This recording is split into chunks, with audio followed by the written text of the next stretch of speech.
Cette vidéo vous est présentée par la boutique lilojeux.ca, un service personnalisé par une équipe de passionnés d'ici.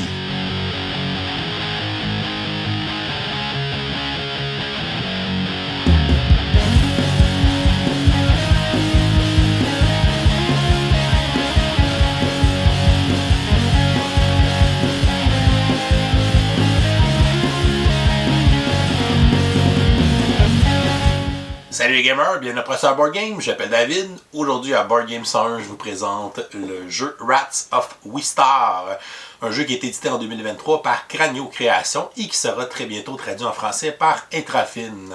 C'est un jeu des auteurs Danilo Sabbia et de Simone Luciani, mon auteur préféré. C'est le même duo d'auteurs qui avait fait le jeu Anunnaki que je n'ai pas essayé encore. Celui-ci se joue de 1 à 4 joueurs, on a donc un mode solo, et les parties vont durer entre 90 à 120 minutes. Le but du jeu est de ramasser le plus de points. Les joueurs incarnent des factions de rats qui tentent de se sauver de l'Institut et de construire des inventions pour tenter de devenir le rat le plus ingénieux. C'est un jeu de placement d'ouvriers de type euro, de gestion de ressources. On va aussi avoir de la construction de tableaux de cartes avec les inventions qu'on va fabriquer. On va tenter de faire des missions qui sont des objectifs. On a aussi des objectifs de fin de partie qu'on peut valider, des combos à effectuer avec les cartes, avec des choses à déverrouiller sur notre plateau. Et on va avoir un système de roues d'action pour placer nos ouvriers avec un concept de force d'ouvrier. Alors, Rats of Wistar, je vous montre comment on joue, ensuite je vous dis ce que j'en pense, et comme on est lundi, on va vous donner une question de jour pour participer à un concours du lundi pour le mois d'avril 2024. On va installer une partie pour 2 joueurs. Premièrement, on va placer le plateau au milieu de la table et on va aller visser la roue d'action sur le plateau. On va ensuite mélanger les secteurs de la roue d'action et on va aller les placer de façon aléatoire sur la roue d'action. Et on va prendre soin de placer chacune des sections du côté qui indique le bon nombre de joueurs, dans notre cas, une partie à 2 joueurs. On va mélanger les cartes objectifs et on va en placer 3 dans le bas du plateau principal pour la partie et les cartes restantes seront remises dans la boîte de jeu. Dans une partie à 2 joueurs, on va aussi placer des disques de couleur neutre à quelques endroits sur les cartes objectifs.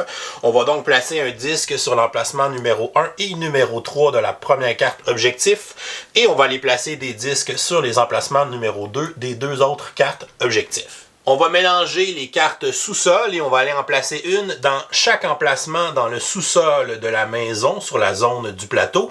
Et on ne placera pas de cartes sur les endroits pour les parties à 3 et 4 joueurs. Les cartes restantes seront remises dans la boîte de jeu. Et on va faire la même chose avec les cartes maison qui sont pour le premier étage, le rez-de-chaussée, ainsi que le deuxième étage de la maison. On va aussi placer seulement des cartes sur les emplacements pour une partie à 2 joueurs. On va placer la tuile fromage de valeur 6 points de victoire sur son emplacement respectif dans le sous-sol. On va mélanger les jetons porte et on va aller en placer un de façon aléatoire dans chaque emplacement de porte de la maison qui correspond aussi au nombre de joueurs. Donc on ne placera pas de jetons dans les emplacements pour 3 et 4 joueurs. On va mélanger les jetons souris de sous-sol et on va aller en placer une dans chaque emplacement qui correspond au nombre de joueurs dans les emplacements sous-sol du plateau principal. Et on va faire la même chose avec les jetons souris maison qu'on va les placer sur les emplacements du rez-de-chaussée ainsi que du premier étage de la maison. Parmi les tuiles souris restantes, on va aller prendre au hasard 2 souris de sous-sol qu'on va venir placer dans le bas de la pile des manches et on va les placer par-dessus 3 souris de maison pour former une pile de 5 tuiles souris qui va nous servir à compter les manches dans la partie et on va ensuite révéler la première tuile face visible sur le plateau et on va conserver le reste des tuiles pour former des pioches dans la réserve. À côté du plateau principal, on va former une réserve avec les cartes héros, les 2 ressources dans le jeu qui sont le bois et le métal, les jetons de déplacement, les jetons de compétences Joker, les jetons d'utilisation, les jetons d'électricité et les jetons de compétences permanents. Les joueurs vont se choisir une couleur et vont recevoir un plateau personnel ainsi que le matériel de leur couleur. Ils vont recevoir 6 tuiles lits qu'ils vont aller placer dans les emplacements respectifs selon les nombres de points. Et même chose pour les 6 tuiles souterrains qu'ils vont placer dans leur emplacement respectif sur leur plateau personnel. Ils vont placer leurs 10 cubes de couleur sur les emplacements bonus dans le bas de leur plateau personnel. Ils vont ensuite placer leurs 3 chefs sur les emplacements dans le haut du plateau. Ils vont recevoir aussi 9 ouvriers. On va aller en placer un couché dans chacun des lits de notre plateau personnel. Et on va en placer 2 qui vont être dans la zone d'entrée de notre repère. Le 9e, lui, sera placé sur le plateau principal à l'entrée de la maison. Ce sera notre explorateur. Ils vont aussi recevoir une tuile aide de jeu qui correspond aux actions secondaires qu'on peut faire dans notre tour. On va conserver les 2 jetons tente dans notre zone de jeu et les joueurs vont recevoir 5 disques à leur couleur. Ils vont en conserver 3 dans leur réserve personnelle et vont aller en placer 2 sur le plateau principal. Un sera placé sur la case 10 points de la piste de score autour du plateau principal et le deuxième sera placé de façon aléatoire sur un des 2 emplacements de la piste d'initiative. Et les joueurs vont débuter la partie avec 2 ressources de bois, 2 ressources de métal ainsi qu'un jeton de déplacement. On va ensuite mélanger les cartes invention de base et les cartes invention avancée et on va aller révéler un nombre de cartes égal au nombre de joueurs plus 1 de chaque type de façon à former des paires avec une carte de base et une carte avancée. Et ensuite, les joueurs vont les choisir en ordre inverse de l'initiative qui a été déterminée au hasard. Donc, le joueur bleu va choisir en premier. Il pourrait donc choisir cette paire de cartes. Il va les placer dans sa main. Et ensuite, le joueur orange pourrait choisir cette paire de cartes, ce qui va constituer leur main de carte invention de départ. Et finalement, on va révéler 4 cartes invention de base et 4 cartes invention avancées pour former le marché. Une partie de Wrath of Wistar se joue en 5 manches. À chaque manche, les joueurs vont jouer à tour de rôle. Ils vont aller placer leur jeton de Meeple Chef sur un emplacement de la roue d'action pour effectuer l'action bonus qui est associée, ainsi que l'action principale qui est associée au secteur de la roue qu'on a choisi. Les actions principales seront augmentées en force selon le nombre d'ouvriers qu'on va avoir dans l'environnement correspondant à cette action principale. Les actions vont notamment nous servir à gagner différentes ressources ainsi que des cartes invention. Les joueurs pourront aussi dépenser des ressources pour construire les cartes invention pour gagner certains bénéfices, dont des compétences. Et les joueurs pourront aussi explorer la maison à l'aide de leur explorateur pour révéler des bonus, des jetons portes en les franchissant, pour révéler les cartes mission et pourront même inviter les souris, donc les tuiles souris, ils pourront les recruter pour les inviter à venir habiter dans leur repère souterrain. Les joueurs vont aussi tenter d'accomplir les effets des cartes mission lorsqu'elles seront révélées pour gagner différents bonus et des points et aller débarrer les bonus de leur plateau personnel en déverrouillant les différents emplacements de cubes. Les joueurs vont aussi tenter d'accomplir les 3 objectifs communs pour pouvoir marquer des points et gagner différents bonus. À la fin de la 5e manche, le joueur qui aura le plus de points sera déclaré vainqueur. Chaque manche se sépare en 2 phases. La première phase est la préparation de la manche. On va sauter cette phase pour la première manche puisque la mise en place a déjà fait la préparation de la première manche. On passe donc à la deuxième phase qui est la phase d'action et c'est là que les joueurs vont jouer à tour de rôle en plaçant chacun leur tour un jeton de chef sur un emplacement libre de la roue d'action pour effectuer l'action bonus qui s'y trouve ainsi que l'action principale associée à ce secteur de la roue d'action. Il y a quelques restrictions de placement sur la roue d'action avec nos chefs. Premièrement, chacun des emplacements sur la roue est un emplacement unique, c'est-à-dire que si l'emplacement est occupé par un chef de n'importe quelle couleur, on ne peut pas placer un autre chef sur cet emplacement. De plus, un même joueur ne peut pas occuper plusieurs emplacements dans le même secteur de la roue. Donc la roue est divisée en 6 secteurs qui correspondent aussi aux 6 actions principales qui sont autour de la roue. Donc si le joueur orange a fait une action dans ce secteur, il ne pourra pas placer un deuxième chef dans le même secteur. Lorsqu'on place un de nos chefs sur un emplacement de la roue, on aura accès à son action bonus ainsi qu'à l'action principale qui est associée à ce secteur de la roue. Le joueur peut effectuer l'action bonus et l'action principale dans l'ordre de son choix, mais il doit terminer une action avant de commencer la deuxième. Dans ce cas-ci, je pourrais commencer par l'action de la potion pour mon action bonus et je pourrais ensuite aller faire mon action principale qui est une action d'exploration. Pour l'action principale, la force de l'action sera déterminée par le nombre d'ouvriers qu'on a dans l'environnement qui correspond à l'action principale. Donc, il y a 3 zones d'environnement. On a la prairie, on a la forêt et on a le souterrain. Donc, chaque environnement est associé à 2 actions principales. Donc, si j'ai 2 ouvriers dans la section prairie, à ce moment-là, je vais avoir une force d'action de 2 pour l'action d'exploration et l'action ici de gagner des cartes invention. Mais si j'ai seulement un ouvrier dans la prairie et un ouvrier dans la forêt, si je fais l'action d'exploration, je vais avoir une force de 1 puisque j'ai seulement un ouvrier. Mais si je vais faire une action ici pour collecter du bois, je vais faire à une force de 1 puisque j'ai un ouvrier dans la forêt. On verra un peu plus tard comment placer les ouvriers et comment les déplacer aussi d'un environnement à l'autre avec les actions secondaires. Et il n'y a pas de restriction sur le nombre d'ouvriers qu'on peut retrouver dans les environnements, donc tous les joueurs peuvent placer le nombre d'ouvriers qu'ils le veulent pour effectuer leurs actions. Regardons tout d'abord les effets des 6 actions principales qui sont autour de la roue. On a l'action de collecter du bois, donc lorsqu'on va faire cette action, on va gagner une ressource de bois par ouvrier qu'on a dans la zone forêt. On a l'équivalent qui est ramasser du métal. Donc, lorsqu'on va faire cette action principale, on va ramasser une ressource de métal pour chaque ouvrier qui se trouve dans l'environnement du sous-sol. L'action creuser ainsi que l'action construire des lits sont des actions qui vont nous permettre d'améliorer notre plateau personnel. On va effectuer ces actions le nombre de fois qui est égal au nombre d'ouvriers qu'on a dans les environnements, tant qu'on puisse payer les coûts des actions. On retrouve les coûts de ces 2 actions dans le bas de notre plateau personnel. Donc, l'action creuser va me coûter 2 métal et l'action construire un lit va me coûter 2 ressources de bois. Lorsqu'on effectue l'action creuser, on va aller retirer la tuile sous-sol de la plus petite valeur de notre plateau personnel et on va la placer dans notre zone de jeu, ce qui va déverrouiller un nouvel emplacement dans notre repère souterrain. C'est un endroit où on pourra construire un lit ou bien accueillir une tuile souris. Plus on va réussir à creuser d'emplacement dans notre repère, plus on va marquer de points à la fin de la partie. On va marquer la plus grande valeur qui va être découverte à la fin de la partie. Pour l'action de construire un lit, on va aller construire le lit de plus petite valeur et on devra le placer dans un emplacement de notre repère souterrain qui est libre. Si jamais on n'a pas d'emplacement libre, on ne peut pas faire l'action de construire un lit.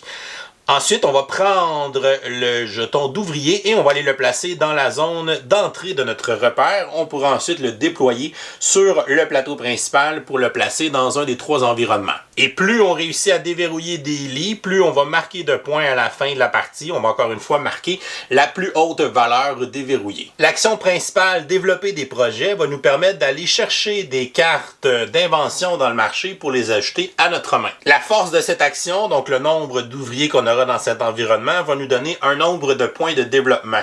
Donc, si j'ai 3 ouvriers, j'aurai 3 points de développement. On va ensuite pouvoir acheter des cartes d'invention de base pour 1 point de développement et des cartes d'invention avancée pour 2 points de développement.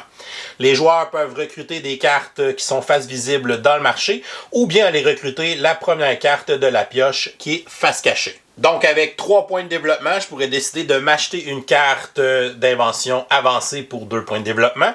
Et je pourrais décider de m'acheter ici la lampe de poche, qui est une carte de base, à 1 point de développement, ce qui fait un total de 3 points de développement. Et je vais donc ajouter ces 2 cartes à ma main de carte. On n'a pas de limite de carte invention qu'on peut avoir en main. Lorsqu'un joueur fait l'action principale de développer un projet, il va devoir faire ses autres actions dans son tour de jeu avant de rafraîchir le marché, c'est-à-dire qu'il va terminer de faire ses actions bonus ou des actions secondaires à son tour de jeu. Et lorsqu'il aura terminé toutes les actions dans son tour, à ce moment-là, on va glisser les cartes du marché vers la droite et on va aller piocher une nouvelle carte de la pioche pour remplir le marché à 4 cartes de chaque type.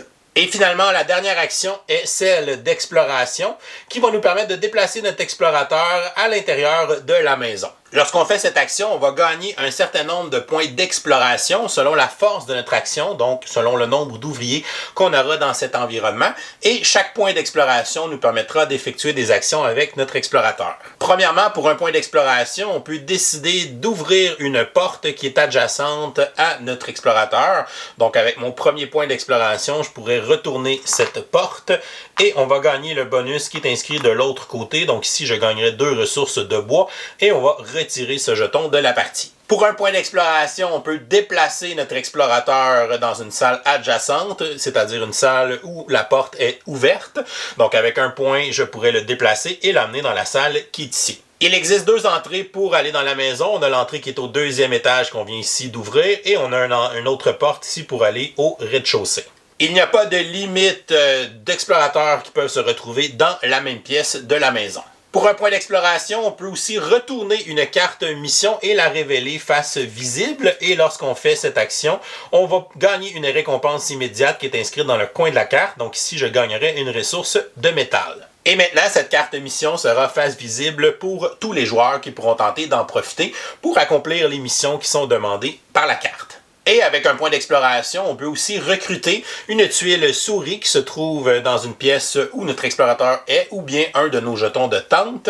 On ne révèle pas la tuile avant de décider de la recruter, donc avec un point d'exploration, je pourrais recruter cette tuile souris. Lorsqu'on recrute une tuile souris, on doit immédiatement la placer dans un emplacement libre de notre repère souterrain et on va la révéler pour voir l'effet de cette tuile souris.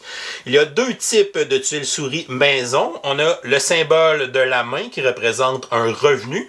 Donc lorsqu'on va gagner une tuile souris avec un symbole revenu, on va gagner immédiatement son revenu ici qui serait une ressource de bois que je vais placer dans ma réserve personnelle et on va gagner ce revenu au début de chacune des manches de la partie. Le 2e type de symbole des tuiles souris de maison est un symbole d'infini, ce qui veut dire que la tuile va nous donner un pouvoir passif pour le reste de la partie.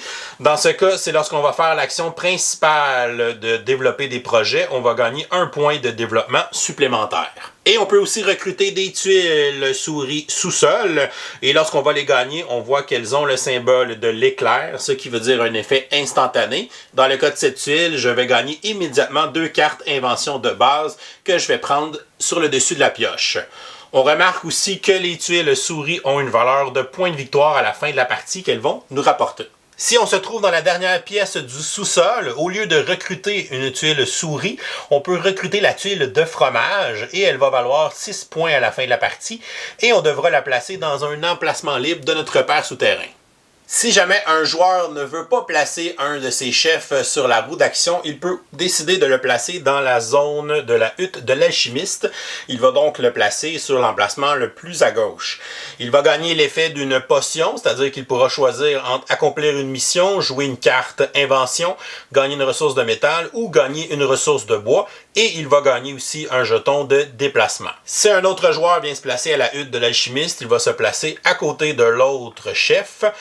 Et c'est ce qui va déterminer aussi l'ordre d'initiative pour la prochaine manche. Donc le joueur qui a joué en premier sur la hutte va devenir premier joueur et ainsi de suite. La zone de la hutte de l'alchimiste n'a pas de restriction de placement, donc on peut placer plusieurs de nos chefs à cet endroit-là si on le souhaite. Regardons maintenant les différentes actions bonus qu'on retrouve sur les emplacements de la roue d'action où on place nos chefs. Par exemple, si le joueur bleu se place à cet emplacement, pour son action principale, il gagnerait une ressource de bois puisqu'il a un ouvrier. Pour son action bonus, il va gagner une autre ressource de bois et il pourra aussi faire un déplacement. Donc, il peut déplacer un de ses ouvriers pour le changer d'environnement. Donc, il pourrait décider de prendre l'ouvrier qui est ici et d'aller le placer dans le sous-sol. Pour l'emplacement bonus qui est ici, on va gagner une ressource de métal et on va gagner une carte invention de base de la pioche. Pour l'action bonus qui est ici, on va gagner un jeton compétence Joker qu'on va placer dans notre zone de jeu personnel. Le symbole de la potion va me donner l'effet de la hutte de l'alchimiste. Donc j'aurai le choix entre 4 actions, soit accomplir une mission, soit de jouer une carte invention ou de gagner une ressource de bois ou bien une ressource de métal. Pour l'emplacement bonus qui est ici, on a le choix entre un des 2 bonus puisqu'il y a une barre oblique. Donc je peux prendre 2 déplacements, donc déplacer 2 de mes ouvriers dans un environnement différent. Ou je peux prendre l'action ici d'accomplir une mission. On retrouve plusieurs fois ce symbole bonus qui est de jouer une carte invention de notre main et de la mettre en jeu en payant le coût de cette carte. On retrouve jouer une carte invention ici avec un point d'exploration.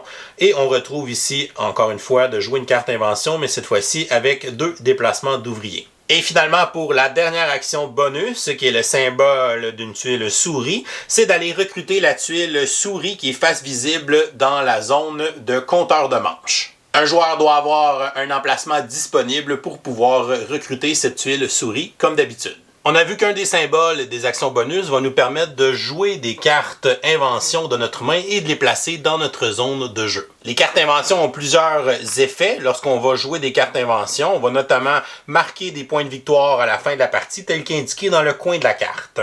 De plus, on va aussi gagner certains effets selon le type de carte qu'on vient de jouer. Pour jouer une carte, on doit payer le coût de cette carte. Généralement, on va avoir un coût qui est indiqué en ressources sur le côté de la carte. Donc ici, le singe mécanique va coûter 2 ressources de métal. Ici, cette invention va coûter 1 bois et 2 métal, et ainsi de suite.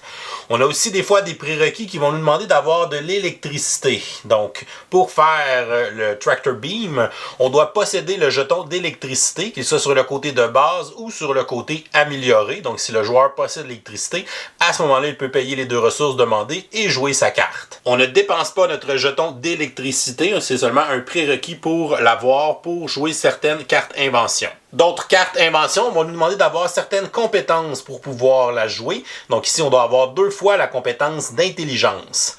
Les compétences sont données généralement par les cartes qui sont devant nous. Donc si on retrouve des symboles compétences sur les cartes invention qu'on a réussi à construire, on va posséder ces compétences et on va pouvoir les utiliser pour prérequis pour construire d'autres inventions ou bien pour aller faire des missions. Un joueur peut aussi dépenser un jeton compétence Joker pour remplacer une compétence qu'il n'a pas pour pouvoir construire une carte invention.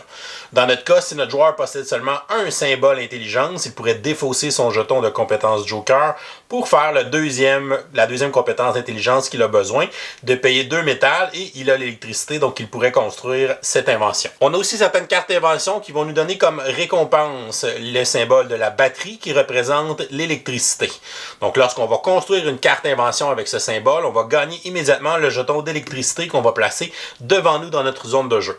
Si jamais on possède 2 fois des cartes qui nous donnent de l'électricité, à ce moment-là, on va améliorer notre jeton d'électricité de l'autre côté, du côté avancé, qui peut être un prérequis pour certaines cartes invention. Et de plus, le côté avancé va aussi nous rapporter 2 points de victoire en fin de partie. Il y a aussi 3 familles de cartes invention qu'on peut différencier par le symbole de couleur dans le bas de la carte. On a ici en vert les automas, on a ici en bleu les outils et on a en brun les structures. Ces symboles peuvent être utilisés dans certaines synergies des effets de cartes ou bien pour réaliser certains objectifs communs du plateau principal. Et pour les effets des cartes qu'on retrouve dans le rectangle qui est au centre de la carte, on voit qu'il y a différents symboles, donc il y a 6 symboles différents qui sont des types d'effets différents lorsqu'on va jouer les cartes invention devant nous. Premièrement, le symbole de l'éclair représente des effets immédiats. Donc, lorsqu'on joue la carte devant nous, on va appliquer l'effet qui est dans le rectangle. Ici, on gagnerait un point d'exploration immédiatement. Et ici, on effectue l'action de creuser 2 fois sans payer le coût de l'action. Le symbole de la flamme représente des effets de cartes qui vont embêter nos adversaires. Donc, ce sont des petits effets take that. Dans le cas de cette carte, si les joueurs possèdent plus de jetons mouvement que nous, ils vont devoir en défausser un. Le symbole de la main représente des revenus. Donc, lorsqu'on va construire la carte, on va immédiatement gagner son revenu. Ici, je vais choisir une ressource de métal ou une ressource de bois. Et on va redéclencher nos revenus à tous les débuts de manche. Les habiletés une fois sont des habiletés qu'on peut utiliser une fois par manche. Donc, ici, je peux effectuer 2 déplacements avec mes ouvriers. Et lorsque je vais l'avoir utilisé, je vais aller placer un jeton utilisation dans le rectangle pour me rappeler que j'ai déjà utilisé ma carte dans cette manche. Le symbole d'infini représente des pouvoirs passifs. Donc, tant que j'ai cette carte dans ma zone de jeu, à chaque fois que je vais gagner une compétence ici d'endurance, je vais gagner immédiatement une ressource de métal. Et finalement, le dernier symbole, ce sont des effets de scoring de fin de partie. Donc, à la fin de la partie, je vais gagner 2 points de victoire pour chaque carte invention qui est du symbole revenu que j'ai réussi à construire. Un autre symbole qu'on retrouve sur les actions bonus nous permet de compléter une mission.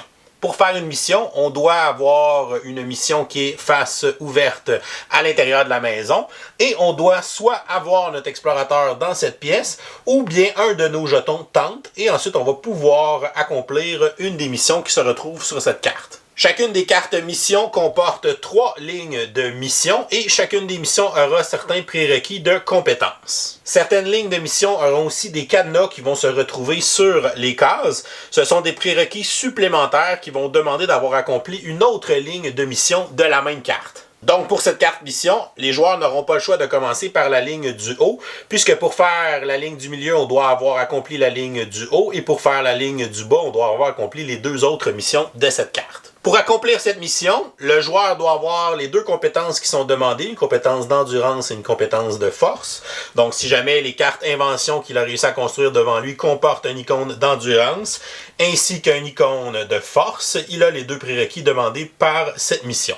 Si jamais il lui manque un prérequis, il peut dépenser un jeton de compétence Joker pour remplacer la compétence qui lui manque. Il va ensuite choisir n'importe quel cube de son plateau personnel et il va aller placer le cube sur la ligne de mission pour l'accomplir. Donc je pourrais décider de prendre le cube qui est ici et je vais le placer sur l'emplacement de mission. Les cubes qui se retrouvent sur des espaces bruns peuvent seulement être placés sur des missions des cartes maison, alors que les emplacements de cubes qui sont gris peuvent seulement être placés sur des cartes missions du sous-sol. Je vais gagner immédiatement la récompense de la mission. Dans le cas de celle-ci, c'est de gagner 2 jetons de déplacement que le joueur va aller placer dans sa zone de jeu. De plus, il gagne le cadenas numéro 1 qui lui permettra d'accéder à la 2e mission de cette carte. Les emplacements de cubes sur les cartes de mission sont uniques, donc on ne peut pas placer un cube sur un endroit qui est déjà occupé. Ce qui veut dire que le joueur orange sera maintenant le seul à pouvoir accomplir les 2 autres missions de cette carte. Mais certaines cartes missions, comme celle-ci par exemple, n'ont pas de prérequis de cadenas, donc les joueurs peuvent choisir n'importe quelle des lignes de mission à accomplir s'ils ont les différents prérequis. On pourrait donc avoir des cubes de différentes couleurs sur la même carte mission puisqu'elles n'ont pas de prérequis de cadenas. Et finalement, l'endroit où j'ai retiré un cube va me donner un bonus, soit instantané ou pour le reste de la partie. Celui que j'ai décidé d'enlever va améliorer mon action de construire des lits. Mais au lieu de coûter 2 bois par lit, ça va maintenant me coûter 1 bois par lit pour le reste de la partie. C'est la même chose avec l'action qui est ici, qui va baisser le coût de l'action creusée à 1 ressource de métal au lieu de 2. Par contre, pour enlever ce cube, on doit dépenser une ressource au moment de faire notre mission. On peut dépenser soit une ressource de métal, de bois ou bien une carte invention de notre main. Le bonus qui est ici va déverrouiller notre zone de stockage qui nous donne un emplacement supplémentaire pour placer un lit ou bien une tuile souris. Pour le bonus qui est là, c'est un effet instantané puisqu'il y a un éclair. On peut jouer une carte invention de notre main sans payer le coût et sans avoir les prérequis de la carte. Pour le bonus ici, à chaque fois qu'on va dépenser un jeton de déplacement, on pourra déplacer 2 de nos ouvriers au lieu d'1. Pour le bonus qui est ici, on va gagner immédiatement une carte héros. On va pouvoir choisir la carte héros qu'on veut gagner. Il y en a une pour chaque type de compétence.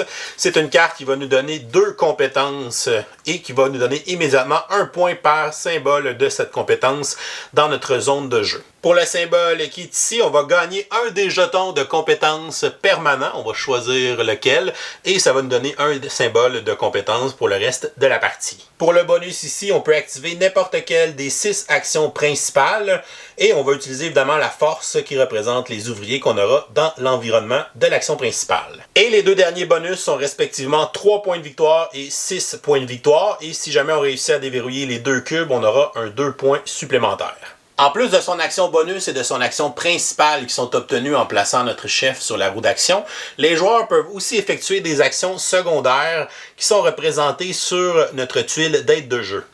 Le joueur peut faire le nombre d'actions secondaires qu'il le souhaite. Il peut effectuer ses actions avant ou après l'action bonus ou l'action principale et il peut faire plusieurs fois la même action secondaire dans son tour de jeu. La première action secondaire est de dépenser 3 ressources, donc soit du bois, du métal ou bien des cartes invention qu'on va défausser de notre main pour gagner un jeton compétence Joker. La deuxième action secondaire est de dépenser 4 ressources, du bois, du métal ou défausser des cartes invention pour pouvoir gagner de l'électricité. Donc à ce moment-là, on va se prendre le jeton électricité de base. Si jamais on a déjà le jeton d'électricité et qu'on fait cette action secondaire, à ce moment-là, on va améliorer notre jeton d'électricité du côté avancé. Une fois qu'on a notre jeton d'électricité avancé, on ne peut plus faire cette action secondaire, donc un joueur ne peut pas gagner plusieurs jetons d'électricité. La troisième action secondaire est de dépenser un jeton de déplacement pour pouvoir déplacer un de nos ouvriers et le changer d'environnement. La quatrième action secondaire est d'activer l'effet une fois d'une de nos cartes invention en y plaçant un jeton une fois. Cette carte nous permettrait par exemple d'aller jouer une carte invention de notre main. La cinquième action secondaire nous permet de prendre des ouvriers qui sont dans l'entrée de notre repère et d'aller le placer sur un environnement du plateau. La sixième action secondaire est d'aller réclamer une des cartes objectifs communs du plateau principal. Pour faire cette action, on doit évidemment avoir les prérequis qui sont demandés par les cartes objectifs. Par exemple, pour l'objectif qui est ici, on doit avoir recruté 3 tuiles souris. Pour l'objectif qui est ici, on doit avoir 2 fois la compétence de force. Et pour l'objectif qui est ici, on doit avoir déverrouillé 3 lits. Pour les objectifs qui demandent un certain nombre de compétences, le joueur n'a pas le droit de dépenser des jetons de compétences Joker pour s'aider à réclamer un objectif. Il va donc aller placer son disque sur la case la plus haute, donc l'objectif le plus facile, rendant ici la tâche plus compliquée pour l'autre joueur pour accomplir le même objectif. Chacun des joueurs peut donc accomplir chaque objectif une seule fois, mais le joueur qui l'accomplit le plus vite possible va avoir un prérequis qui est plus facile. On va aussi gagner la récompense qui est associée à la carte d'objectif. Donc ici, en réclamant cet objectif, je vais gagner 2 ressources de bois et je vais marquer 4 points de victoire. Et finalement, la dernière action secondaire est d'aller placer un de nos jetons tentes dans la même salle où se trouve notre explorateur. Les tentes nous permettent d'affecter les salles dans lesquelles elles se trouvent de la même façon que si c'était notre explorateur qui s'y trouvait, donc pour accomplir les missions ou recruter des tuiles souris. Une fois qu'une tente est placée, on ne peut pas la redéplacer à moins de faire un effet de jeu qui nous le permet avec une carte invention. Et les joueurs ont un maximum de 2 jetons tente à placer, donc si les 2 sont déjà placés, on ne peut pas refaire cette action secondaire. Lorsque les joueurs auront joué chacun 3 tours de jeu et que tous les chefs seront placés sur le plateau, cela va déclencher la fin de la manche. On va donc passer à la phase de préparation de la prochaine manche. Premièrement, on va refaire l'ordre d'initiative si les joueurs sont venus placer des chefs dans la hutte de l'alchimiste. Donc si c'est le joueur orange qui a été placé en premier, c'est donc lui qui va devenir premier joueur ou qui va rester premier joueur et le joueur bleu sera deuxième.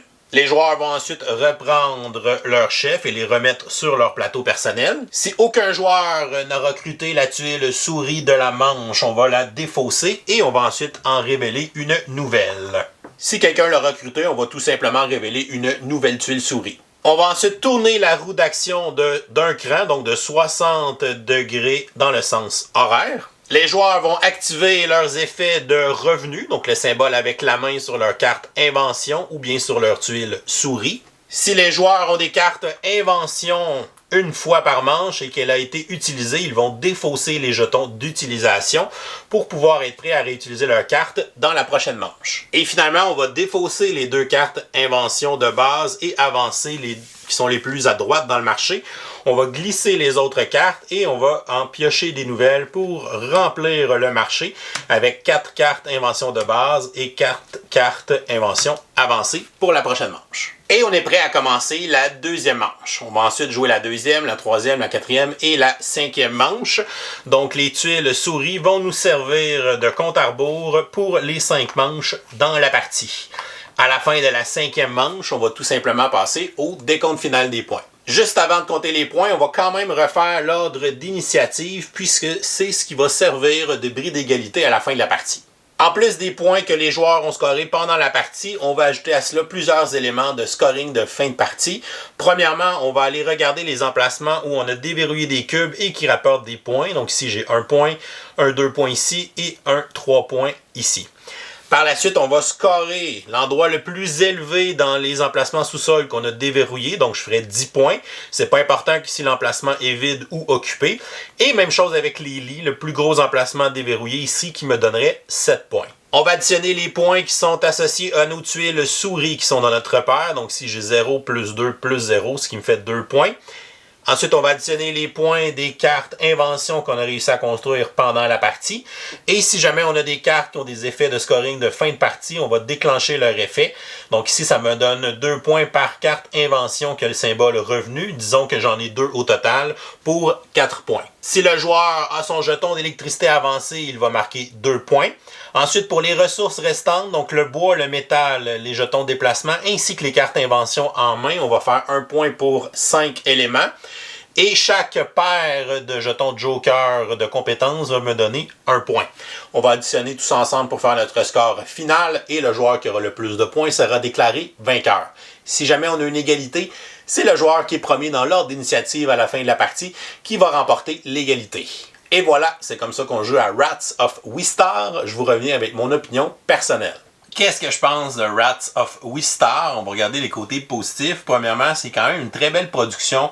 Côté matériel, beaucoup d'éléments qui sont en bois. J'aime beaucoup, évidemment, les petits meeples d'ouvriers qui ressemblent étrangement aux meeples de souris dans Road, mais sont très mignons avec les petites expressions faciales dessus. Même chose pour les petits meeples de chef qui sont quand même très sympathiques. Donc, des belles pièces de bois sculptées.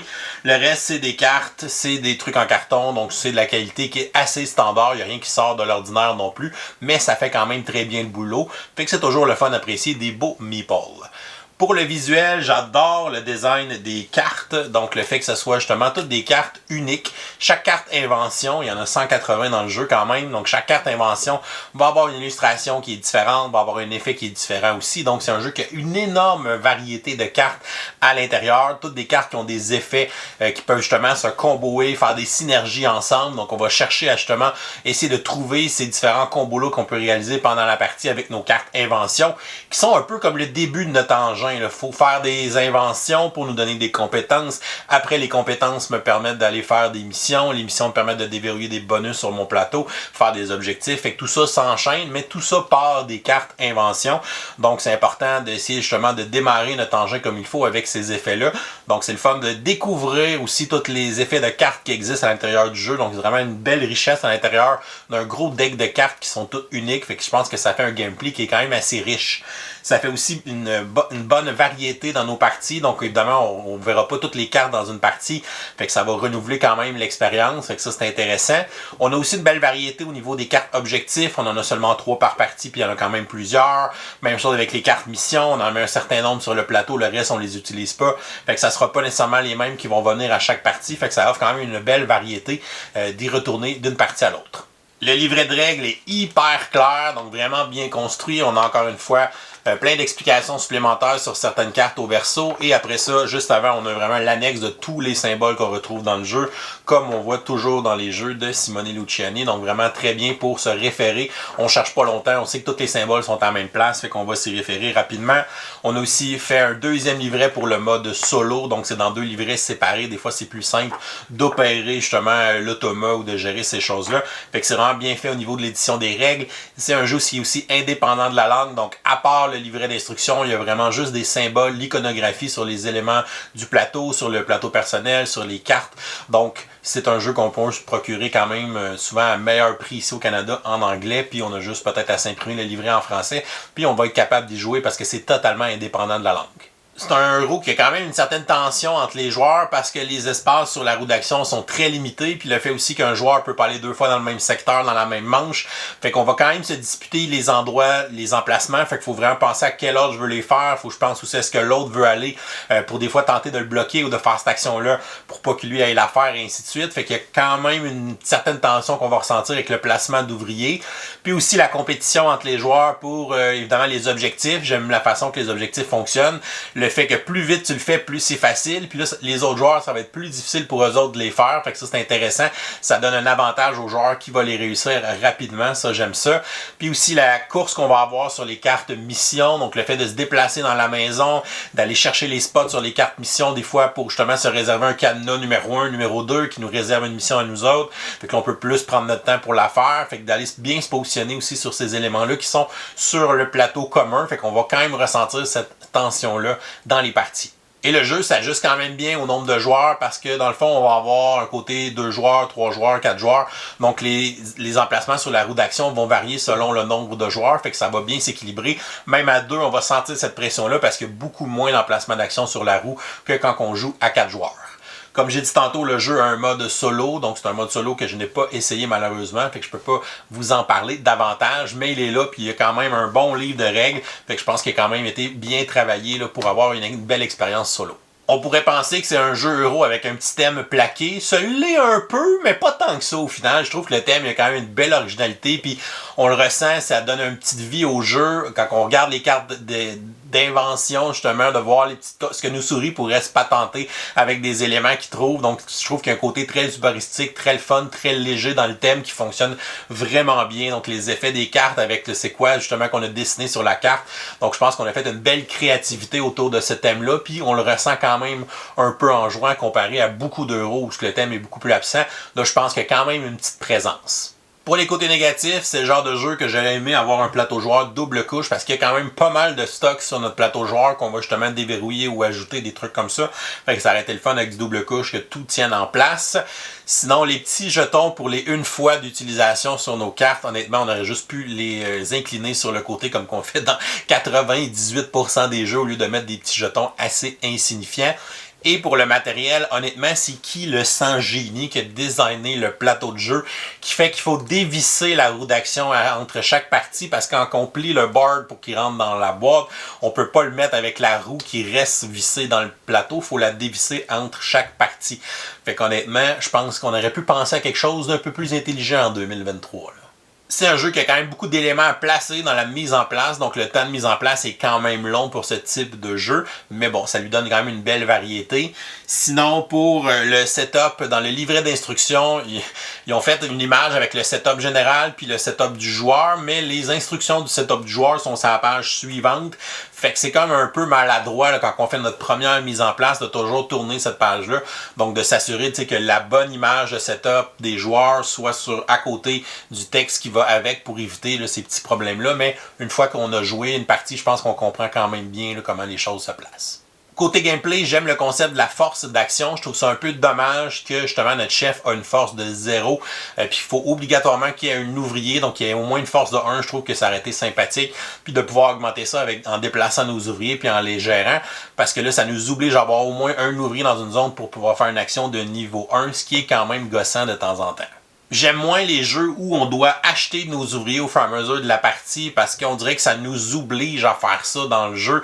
Si je ne vais pas construire des lits, si je ne vais pas déverrouiller d'autres ouvriers, mes actions vont être moins bonnes. Si mes actions sont moins bonnes, j'ai moins de force d'action, c'est moins explosif, mon engin part pas. Puis là, le joueur qui le fait, bien évidemment, ça va partir en flèche. Fait qu'on n'a comme pas le choix d'aller au moins déverrouiller quelques lits pour pouvoir avoir plus d'ouvriers. Fait que je trouve que ça fait télégraphier un petit peu dans notre stratégie d'aller chercher des ouvriers.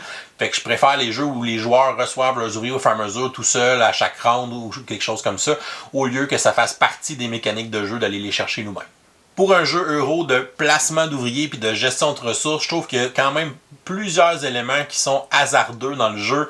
Donc le fait que les jetons portent, on gagne des bonus au hasard. Quand on retourne une carte mission, on gagne un bonus au hasard.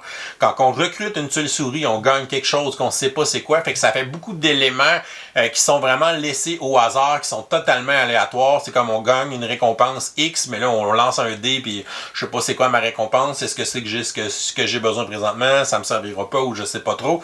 Fait que je pense qu'on aurait pu éviter certains de ces éléments-là de hasard. Donc je trouve qu'il y en a plusieurs dans le jeu. Si on en avait laissé peut-être juste un, ça aurait moins paru, mais je pense qu'à un moment donné que ça s'empile d'avoir plusieurs de ces bonus-là qui sont juste face cachée puis qui sont complètement aléatoires. Et finalement, c'est le genre de jeu qui peut vraiment faire un effet boule de neige parce que justement, si on réussit à faire un bon combo au début de la partie, à générer beaucoup de ressources ou à aller placer justement des bonnes inventions en début de partie, puis ça part notre engin, puis après ça, on voit qu'on génère plus de ressources que l'autre, génère plus de ressources, fait que je peux creuser plus vite, je peux déverrouiller plus de lits, si je déverrouille plus de lits rapidement, j'ai plus d'ouvriers, si j'ai plus d'ouvriers, je fais des actions plus fortes, je prends encore plus de ressources, je prends encore plus d'avance, fait que vous voyez, ça fait comme un effet boule de neige comme ça, puis on réussit à faire des combos intéressant rapidement dans le jeu. On va vraiment des fois décamper par rapport aux autres joueurs qui ont peut-être plus de misère ou qui n'ont pas eu une aussi bonne synergie que ça. Fait que c'est le genre de jeu que ça se peut que les parties finissent, que le joueur qui gagne a le double de points d'un autre joueur. Donc ça va se voir dans ce genre de jeu-là. Donc c'est vraiment basé là, sur les combos qu'on va réussir à déployer. Et plus vite qu'on les déploie, bien évidemment, ça va faire un effet boule de neige qui peut être assez intense. Somme toute, Rats of Wistar, je vais lui donner une note de B. Donc c'est un bon jeu. Mais je pense pas que c'est un des meilleurs que Simone Luciani a fait. On voit vraiment sa griffe. Si on connaît tous ses jeux, des fois on voit des éléments qu'il a pris puis qu'il a imbriqués dans celui-là. On sait que les systèmes d'objectifs, il aime beaucoup ça. Les systèmes aussi de débarrer des bonus sur notre plateau. Donc le fait justement de développer un engin, un engine building qui se construit. Donc c'est le genre de choses qu'on retrouve dans ce jeu-là. On le ressent. Il me fait beaucoup penser à Grand Theft Hotel, la façon que les effets de cartes fonctionnent. Le fait qu'on ait des cartes instantanées, des cartes passives, des cartes d'utilisation de foi, des cartes de scoring de fin de partie. C'est le même style de format de carte qu'on retrouve dans Grand Theft Hotel. Fait que ça me fait quand même beaucoup penser à ça. Pour la partie jeu de cartes, je pense que c'est vraiment la belle richesse du jeu. C'est qu'il y a tellement une grosse variété de cartes, qu'il y a plein d'effets qu'on va découvrir dans une partie, puis qu'on va essayer justement de trouver les synergies là-dedans, puis de développer notre affaire, puis d'essayer de, après ça, d'aller faire des missions, d'aller essayer de faire des points, essayer de déverrouiller nos bonus sur notre plateau, donc d'essayer d'enchaîner tout ça. C'est un jeu qui a beaucoup de potentiel de combotage, fait que ça c'est toujours le fun, toujours stimulant dans ces jeux, mais comme beaucoup de ces jeux, dont Grand Theft Hotel, c'est un effet qui peut faire boule de neige assez rapidement, puis ça peut faire des parties qui sont pas tout le temps serrées, mais bon, c'est des choses qui arrivent là, dans ce style de jeu-là. Donc, et voilà, c'est tout pour aujourd'hui. Oh, c'est vrai, on est lundi. On va donc vous donner une question du jour pour participer au concours du lundi pour le mois d'avril 2024, dans lequel vous pourriez gagner le jeu Faraway, le petit jeu de cartes. Donc, la question du jour est la suivante. Quel est votre jeu favori de Simone Luciani, mon auteur préféré? Si jamais vous avez joué à aucun de ces jeux, ben dites-nous peut-être quel jeu de Simone Luciani vous aimeriez essayer. Sinon, ben nommez-nous votre préféré de cet auteur de jeux italien très prolifique. Si vous n'êtes pas encore abonné à la chaîne, vous pouvez le faire en cliquant le petit bonhomme ici en bas de l'écran. Sinon, vous pouvez nous suivre sur Facebook, Instagram à Professeur Board Game. Et si vous aimez les vidéos qu'on fait, vous pouvez nous supporter sur notre campagne Patreon avec des petits dons, ce qui vous permet d'avoir accès à notre serveur Discord. Je souhaite à tous une excellente fin de journée et continuez le game.